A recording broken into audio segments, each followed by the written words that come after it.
Monica McKenzie here, Indigo Warrior at your service. So this episode is going to just give you a little bit of information about my characteristics and personality traits as an Indigo Warrior.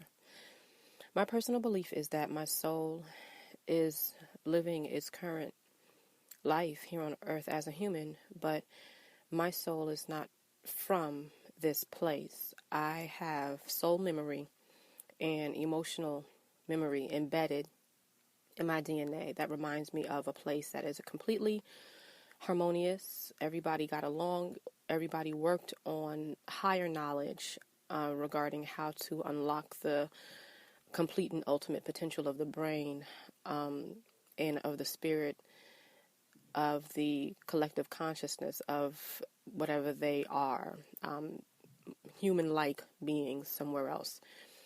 This is my perspective. We live on Earth. Earth has cities, apartment buildings, homes, communities and people, animals, plants. This is bustling with life.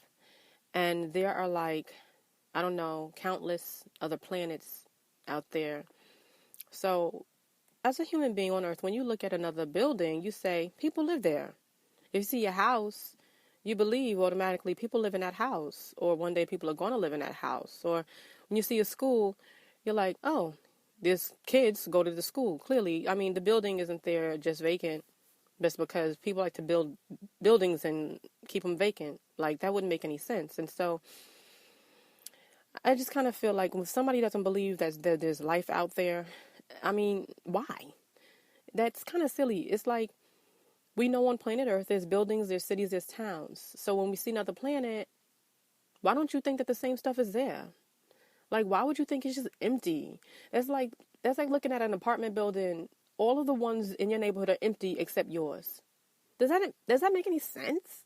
Like, nope. Only my building has people in it. All these other buildings are just here because they just here. They nice to look at. So I cannot stand it when somebody would sit up there and say that they don't believe in life elsewhere. Now, most ironically, the people that like to say this the most are Christians. Well, at least from my experience. And what blows my mind is that you have so many different species of creatures named in the Bible. I don't care if you call them angels. They're not here. They don't live on earth. Wherever they are, whatever they are, they don't live on earth. And there's the cherubim, the seraphim, the Nephilim, the thrones and principles and dominions and powers. Like, the Bible calls all of these things out by different names and speaks about how they are life forces. Period. They're life forces. So I just don't get it. I don't get how all of this could be in your face and you choose to believe that there is only life on Earth. What about other countries? You don't believe there's life in the countries you haven't been to because you haven't seen it? Nope. There's no life in Asia. I've never been there, so I haven't seen people walking around on that continent. So I'm going to refuse to believe that they exist. Anyway. That's my perspective on life elsewhere. So, like I said, the soul is eternal and it chooses to experience life in ways that advance its progress. I can't imagine that you would believe that it is only going to choose a singular life on earth as a individual in one ethnic group, in one gender, in its entire eternity of being a soul. Really? For real. Your soul, which is eternal, is only going to choose to be a black girl in America in 2016. Okay, moving on. So, my belief and my soul memory is that I have had life expressions elsewhere. I remember connecting with people on levels that don't seem to be in existence in this day and age, in this world. I can connect with people telepathically. That's one of the reasons why I have a hard time keeping friends, because little do they know, I know what they're thinking. It's very difficult. It's very difficult to maintain relationships here. This is another reason why I could imagine I've had to have life where people just treated each other better and felt better about each other and in life in general, because it would be extremely painful all the time walking around with the ability to understand what somebody else is thinking and feeling, and everybody felt rage, or everybody felt sadness, or everybody felt insecurities, jealousy, and dishonesty. Like, you could imagine that species wouldn't survive. So here I am with these abilities, and quite frankly, trying my best to cope, because I can feel, I can feel what's going on with other people. This is why they say indigos are sensitive. It's not about, we are emotionally sensitive. We are sensitive to the feelings around us, to the sounds and smells around us, to the lights around us. I cannot stand fluorescent lighting. And guess what? Everywhere has fluorescent lighting. It has a hum that drives me crazy. It's just like this unyielding buzz that nobody else seems to hear. Like, some days I'm just so angry because, it's just like the water drop, torture effect. Like, there's never silence. I live in the New York area, the metro New York area. There's never silence. There's always something. Even when I go to bed, I can hear the generators, or like the hum of all of the street lights, or it just gets to the point where sometimes, you do have to self-medicate to calm down. I like my cocktails, and one of the things that has unfortunately been my go-to is a cocktail at home, because sometimes it's just too much. It's too much coming in. I feel emotions around me. I hear things around me. I smell everything around me, so I have to figure out ways to numb myself. I really do. And then beyond that, sometimes my mind is just running. I've had 40 plus jobs in my life. I've had 20 plus residences in my life. And it's just because I can't ever find a place where I feel comfortable. I can't find a place that I actually feel like I fit in. People they don't relate to each other in a healthy fashion. I feel that all the time. So, these work environments that are toxic, I cannot survive in them long. I really can't. Home environments. I like to be out in nature, and because I was raised in this metro area, it's very hard for me to find a place that resembles being out in nature. And so I'm always looking for that. I'm always seeking it. I'm always going to the next place, because I don't like these buildings and city lights and cars and sirens and trains, and I don't like it. So I tend to find myself moving further and further out into the countries, and sometimes that doesn't work with my husband's commute to work, and it is a lot. So, and plus life has happened. I could imagine you would understand that because I haven't kept steady work, that has caused much conflict and chaos as a parent. Indigos are here to change things. We cannot comply with this current way of life. We just can't. We are not coded to comply. We see how destructive it is, not only to us, but to the people that live these lives. You have tons of people having these midlife crises because they realize that they hate their jobs.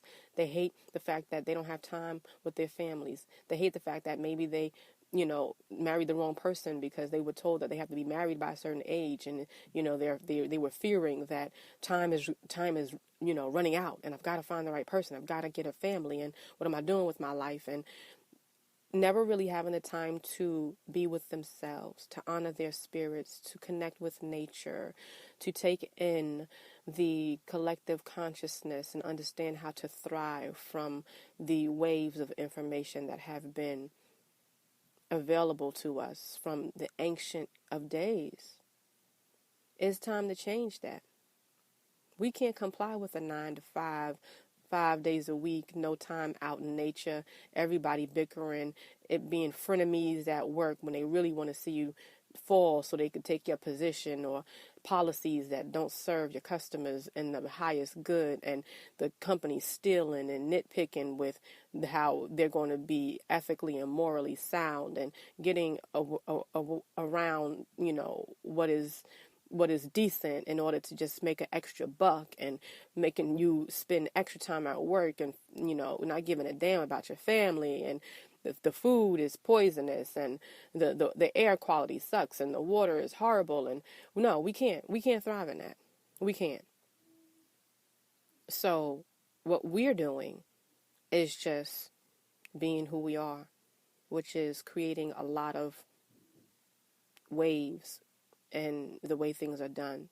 I like to think that people that created stuff like Uber and Airbnb might be indigo star seeds, because what they ended up doing was putting a dent into this corporate culture and bringing people together that need an extra buck, and transferring those resources from the common man to the next common man's pocket.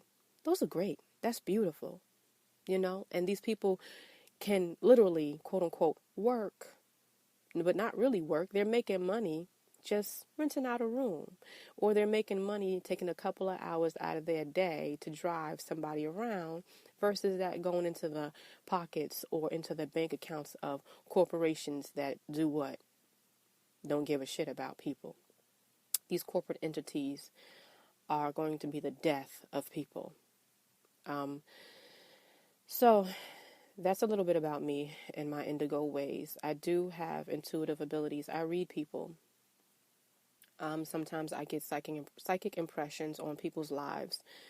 You come to me with negative energy, I can feel it a mile away. Ooh, I can feel it.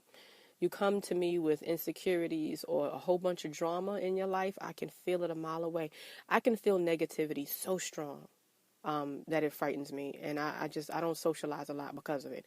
I can also feel positivity. Oh my gosh, it's so wonderful when I bump into a person that has like pure light energy, but it's so rare. It's like, oh my God, where are you from? Hi.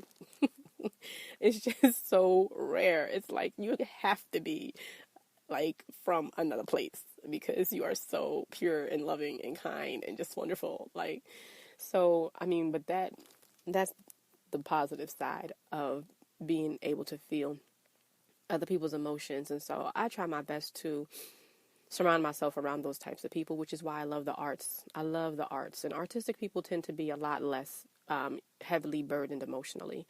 They have learned to let go of their troubles through creative expression, whatever it is. It could be dance, music, painting, like acting, singing, whatever it is. I just love being around artistic people. So yeah, that's me and my indigo ways in a nutshell. We do have these, I guess, the common traits that go along with what people call bipolar disorder, ADD, ADHD.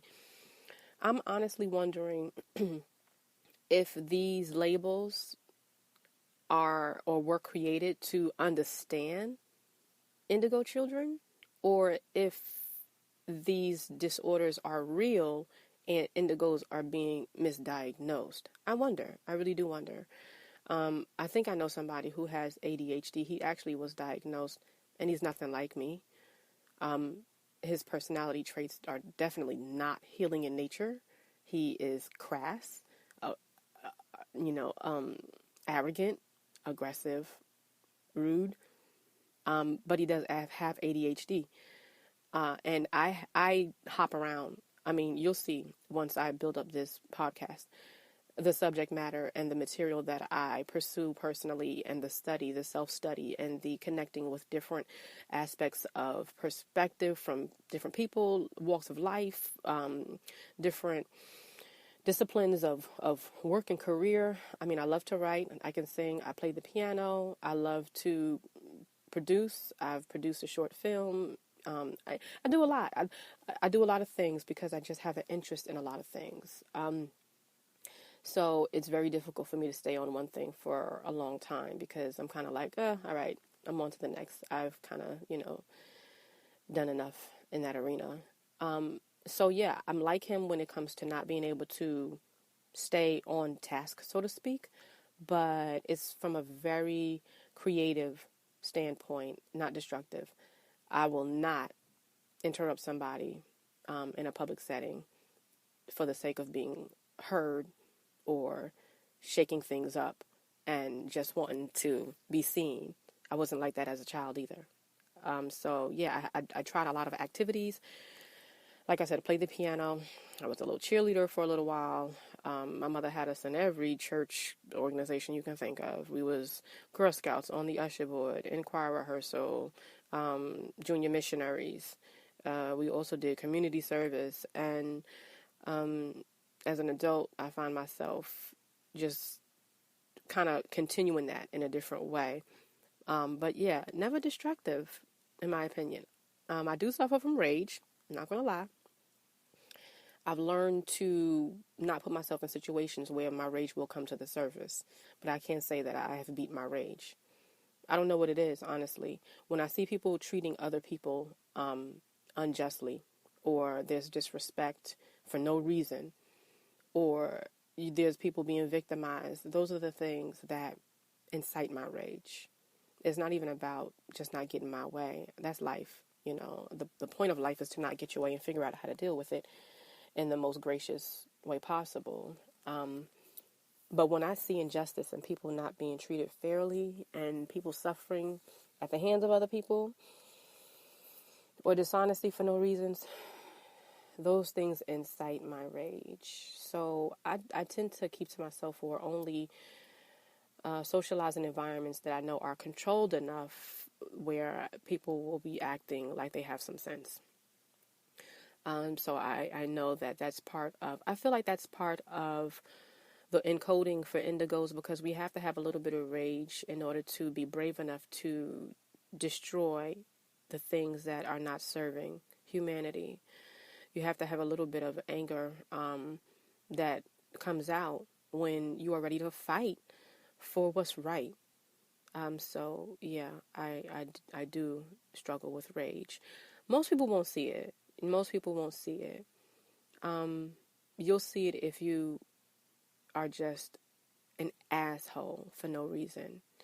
Or you'll see it if you are completely disconnected from how the actions of one person affect the other, and you don't give a shit about what this other person is going through. Like I said, I'm an empath. I can feel people's emotions, so much so that I have dealt with 2 to 3 women who have come up to me and have literally just poured out their struggles to me. It's like they knew or felt that I could help, and I've helped these women into changing their life course from what was going to be ultimately an extremely traumatic end to a very healthy and healing end. So I think I feel so strongly that I think I project that I feel, and certain people know that I'm feeling what's going on with them, and they just come to me. They're drawn to me. I call those people, quote unquote, projects from spirit. They come to me, and it's like they know I can help. I don't know if this happens to a lot of you people, but random strangers, I swear, if I'm on a bus or I'm on a train, or I'm just walking down the block, I'll get people just talking to me and just want to reveal to me their life story. And I'm never rude. I think it's just not right to just like turn your head and act like you don't hear a person. I think that's rude. So I'm never rude, but oh my goodness, the stuff they start to tell me, I'm just like, oh, I don't need a project today. I'm just trying to like cope with myself and my own issues. So, I just nod and, offer words of encouragement here and there. And I don't take it on. I try my best not to take it on if I don't have to. But sometimes I just have to. I couldn't avoid it. It was an urgent calling to save people from a very dangerous and dark and destructive path. So, being an indigo is not just about some sensitivity and psychic ability. Like, we literally have DNA coding, in my opinion, that says, change this shit. Change it. And then our lives are reflected, and experiences in our lives are reflected to us in such a way that we have to change things. Like, if I had the money, if I had the resources, if I had the time, I would have a cabin in the woods. I would have farmland. I would have animals, because animals are connected to God consciousness, in my opinion, more than people are. And you can learn from animals easier than you can learn from people sometimes. And their energy is more healing. I would have a bunch of produce, because plants and, just herbs and all that stuff is nurturing, and it revives the human spirit. It revives the soul. Like, I would be that person that you would have to have a GPS coordinate to go visit. No street address. Be brave enough to pass the bears along the way. Like, that would be me. But because I signed up for a very specific purpose, I am in the trenches of it all in New York City, of all places, trying my best to break down cycles of pain, cycles of trauma, cycles of dishonesty, because I really don't have no other choice. And then I have children, which were a further motivation, because my kids go to school with the products of people who have endured pain. So here I am teaching my children, this is what a frenemy is at 8 years old. I got to teach my kids. I got to teach my teenage daughter that her best friend, who possesses the Jezebel spirit, is in need of healing, that she is capable of, and this is how you do that. So I have to heal. Quite literally, we all do, because we are all connected. Whether you want to believe it or not, or whether you think it makes sense or not, we are all connected. Your boss is an asshole because nobody loved him, and nobody said, hey, you know what? Let me help you heal. Everybody's like, it ain't my business. I don't care. I just do my job and go home. But that's why kids is shooting up schools. Because it ain't nobody business. It ain't my business. I don't care. I just go to school. I go home. We have to care. That's one of the things that I embed in my DNA so strongly, is we're all one. Where my soul comes from, the memory of the lifestyle that I had was, if one suffers, we all suffer. It will impact us in some way, shape, or form, ultimately, if we do not rehabilitate this person and their pain, because it will go out into society and wreak havoc on somebody and become a domino effect for all of us. That's exactly what's happening right now in this world. Everybody's so disconnected. And we want to blame the person that committed the crime, not understanding that person is so far gone to be able to have committed that crime, that they've probably experienced abuse beyond what we can fathom. And on top of that, their spirit is so broken that God knows what's operating their body. It's not love and light. It's not a spirit of peace and joy. It's a different kind of spirit. And if you don't believe spiritual warfare exists, you got a lot to learn. Whatever happens in the physical has already occurred in the spiritual. So we need to figure out how to learn to connect with the spirituality of humanness as a one totality of consciousness. Because all this separation is why we have such disgusting, morbid, psychotic behavior in this world today.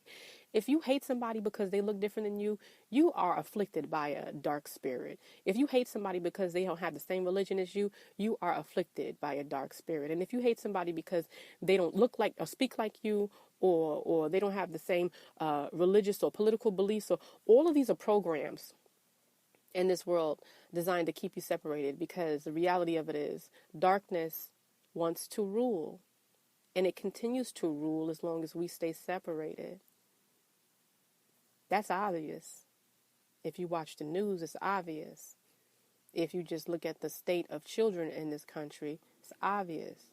If you look at the family court system, it's obvious. The jail system is obvious. Darkness wants to rule, and it's doing a very good job. But the only way to fix that is to understand the people that are inflicted with darkness need a little bit of your light. You need to look in the mirror and say, oh crap, am I afflicted with darkness?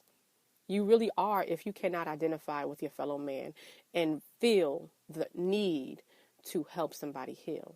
If you can't do that, and if you look at somebody that's acting crazy and be like, what the hell, and F that person, and I can't stand this person, and, screw you, and then you're afflicted with darkness. You got to cut it. My son would say, you need to cut it. He's so silly. You are afflicted with darkness if you cannot look at a person that might be, let's say, nasty or, just vicious and think to yourself, wow, they need love. That's what you ought to be thinking. Not making them suffer more, not making them pay more. It's wow, they need to be rehabilitated with some serious love and light. We got to shift the way we think, folks, because darkness only begets darkness. You can only distinguish the darkness if you turn on a light. So that's what indigos are. We are like these vicious, roaring, angry little beams of light. So we come here like, this is stupid. We need to change this. Don't you see? This is not the way to do things. Like, there's quite a few children out here that I see guiding their parents because they have this strong warrior-likeness about them. And the light is strong, and they refuse to be dimmed. Learn from your kids. Your kids are the best people to learn from because they come from the source after you have come from the source, and their connection is still fresh. Don't mess that up. Don't stomp on their joy or their aspirations because you don't see a way that it will be prosperous. You don't have to see a way. That's not your job. Your job is just to make sure they know how to thrive in this world as far as being an adult, being respectful, being productive. And that doesn't mean that they have to do it the way you did it, or that doesn't mean they have to fit a mold. Many of the greats don't fit a mold. Many people with millions of dollars and tons of net worth broke the mold. Let them do that. Let them break the mold. And just sit back and watch how beautiful that process is. So I believe I'm second generation indigo in my family. My dad was first generation. And I used to have philosophical talks with my dad in his room at the age of 12 and up. We used to talk about stuff like, why are people here? What is a soul? What is a soul capable of? What about life on other planets? Psychic ability. These are all the things that I brought to my dad. And the funny thing is, I just shared that with him because it's like he understood. Nobody else understood. And my daughter, who is now 18, started sharing with me at like 15, 16 that she had abilities and she had questions and she had spirit guides that she was seeing and communicating with and feeling. And she was traveling astrally in her sleep or right before sleep. So I didn't bring this to her. She brought it to me. And I felt that it's such a blessing because not only can she identify with that spiritual aspect that I tend to hide from a lot of people, but I don't have to make her feel, she won't have to feel less than because of it, because I am going to help pave the way for her to understand how to cultivate those gifts and and to cultivate her spirit being a star spirit. So it's important to understand who we are because a lot of us are out there and we're condemned. But if you have somebody that refuses to fit the mold and is a positive beacon of light, it might be an indigo. Love them, learn from them, and cherish them. Monica McKenzie, Indigo Warrior, at your service.